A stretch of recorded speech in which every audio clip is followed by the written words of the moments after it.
সেই সময় প্রভুর গাছ জিহুদা বড় হবে এবং সুন্দর হয়ে উঠবে, এমনকি তখনও ইসরায়েলের উদ্দাসুরা তাদের দেশে উৎপন্ন শস্য নিয়ে গর্ব অনুভব করবে।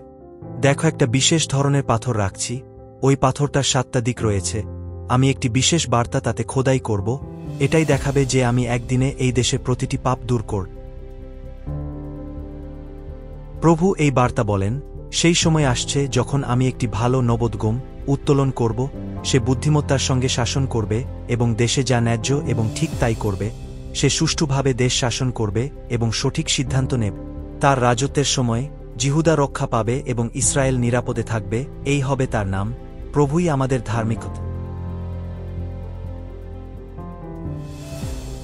প্রভু সর্বশক্তিমান এই কথাগুলি বলেন। শাখা নামে এক মানুষ আছেন, তিনি শক্তিমান হয়ে উঠবেন, তিনি প্রভুর মন্দির গাঁথবেন। যিশু বললেন, এই মন্দির ভেঙে ফেল, আমি 3 দিনের মধ্যে একে আবার গড়ে তুলব।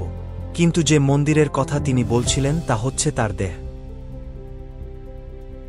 প্রেরিতরা ও ভাববাদীরা যে ভীত গেঁথেছিলেন তার ওপর তোমাদের গেঁথে তোলা হচ্ছে। খ্রিস্ট স্বয়ং হচ্ছেন সেই দালানের গাঁথনির প্রধান পাথর, যা গোটা দালানটিকে ধরে রেখেছে। খ্রিস্ট এই দালানটি গড়ে তোলেন যেন তা প্রভুতে এক পবিত্র মন্দিরে পরিণত হতে পারে। খ্রিস্টে তোমাদের অন্য মানুষদের সঙ্গে একই সাথে গেঁথে তোলা হচ্ছে, তোমাদের এমন এক স্থান হিসেবে গঠন করা হয়েছে যেখানে ঈশ্বর আত্মার মাধ্যমে বাস করেন।